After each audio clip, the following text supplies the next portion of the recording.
Oke, masuk ke bagian yang kedua, yaitu tentang akuisisi dengan kepemilikan penuh. Nah, tadi kan kita bisa mengakuisisi investasi itu bisa secara penuh, dalam hal ini 100% atau bisa juga kurang. Nah, kalau yang kurang dari 100% itu disebut dengan kepemilikan sebagian. Nah, untuk yang ini kita akan bahas dulu yang kepemilikannya itu 100%.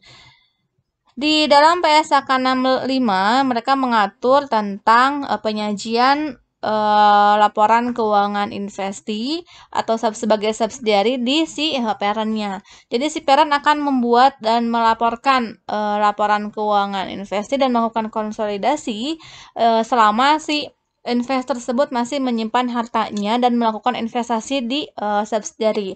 Tapi kalau si investor yang sudah melepaskan investasi dia di subsidiary, maka si investor tidak perlu membuat laporan keuangan konsolidasian lagi. Maka nanti akan hilanglah sifat dia sebagai parent terhadap si investasi tersebut jika sudah dilepaskan. Nah, lalu di sini untuk contoh akuisisi yang dilakukan secara penuh, di sini ada PT Nirwana membeli seluruh saham PT Astra. Berarti di sini si PT Nirwananya sebagai parent karena kepemilikannya itu 100% dan PT Astranya sebagai subsidiary. Nilai akuisisinya sebesar 1,2 M. Ini ada laporan posisi keuangan yang laporan posisi keuangan yang dilaporkan oleh PT Nirwana dan PT Astra sebelum mereka melakukan akuisisi. Di sini berdasarkan langkah yang tadi di penjelasan sebelumnya, ada 6 langkah yang berkaitan dengan penyusunan laporan konsolidasi. Nah, langkah yang pertama itu kita akan menghitung dulu selisihnya atau mencari diferensial antara harga akuisisi dibandingkan dengan nilai tercatat dari aset bersihnya. Karena di sini yang nilai tercatat bersih itu aset bersih bisa dicari dengan menjumlahkan ekuitas atau mengurangkan jumlah aset dikurangi jumlah kewajiban. Di sini kita lebih simpelnya saja langsung jumlahkan sih jumlah ekuitasnya ada berapa aja, ada berapa. Saham biasanya ada 800 juta dan saldo labanya ada 400 juta. Maka di sini nilai akuisisinya seharga 1,2 M, lalu nilai tercatat bersihnya, aset bersihnya seharga 1,2 M juga dari yang saldo ekuitas ini. Sehingga diperolehlah diferensialnya itu 0 karena kan nilai wajarnya sama dengan nilai tercatat bersihnya. Langkah yang kedua, membuat jurnal umum. Berdasarkan transaksi akuisisi PT Nirwana atas PT Astra, maka di sini investasi Nirwana di PT Astra akan bertambah, lalu di kreditnya kasnya akan berkurang. Nah, setelah itu, kita kan kalau jurnal umum berdasarkan siklus akuntansi yang normal, itu kan bisa membuat laporan keuangan. Karena datanya yang adanya itu hanya laporan posisi keuangan saja, maka kita bisa mulai membuat laporan posisi keuangan sesaat setelah dilakukannya kombinasi bisnis itu.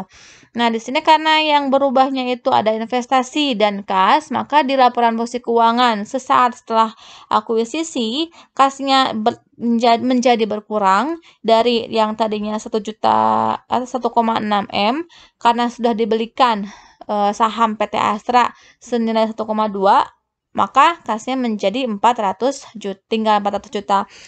Sedangkan yang investasi pada PT Astranya itu bertambah di laporan posisi keuangan. Ini setelah akuisisi.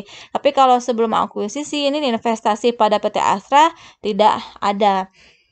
Nah, masuk ke langkah yang keempat, kita akan membuat jurnal eliminasi. Karena tadi kan kalau di akuisisi kita akan jurnal eliminasi itu digunakan untuk menghilangkan atau menghindari adanya pelaporan ganda antara apa yang dilaporkan oleh si anak ketika diserahkan ke induk, sehingga si induk pada saat membuat laporan keuangan konsolidasian tidak akan mengakui double penggandaannya.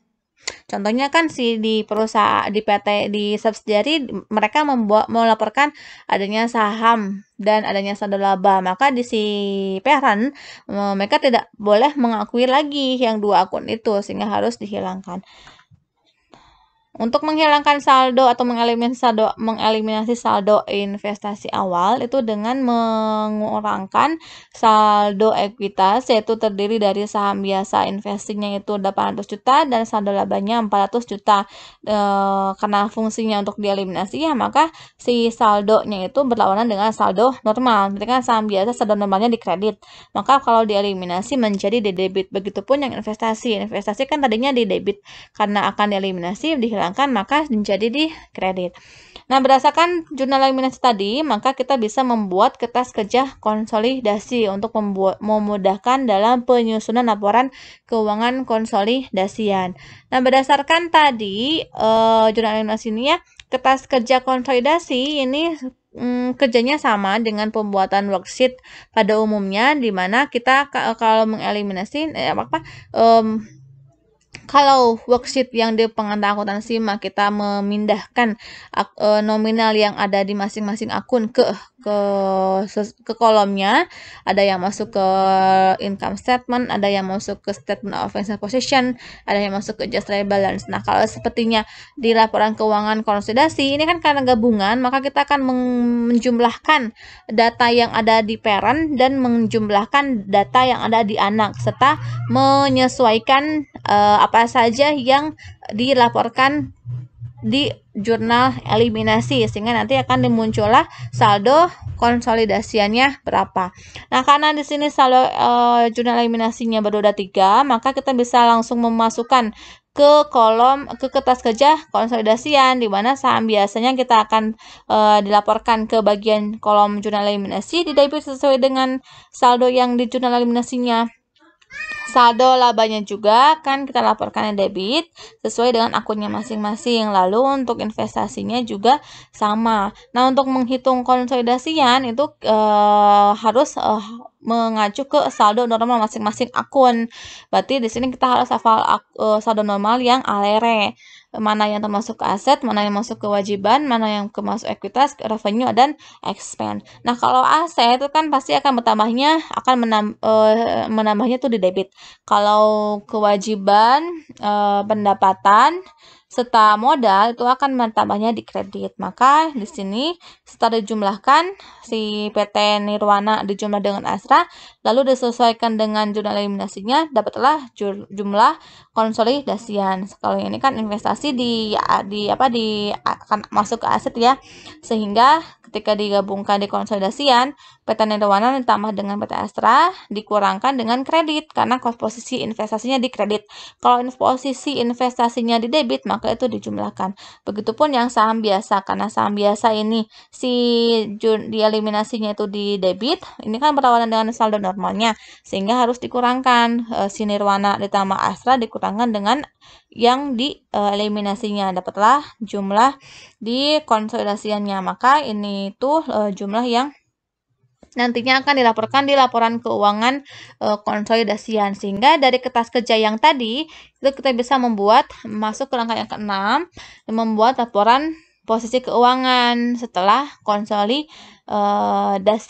Maka di sini terbentuklah LPK yang nantinya akan dipublish di Bursa Efek atau bisa digunakan oleh stakeholder.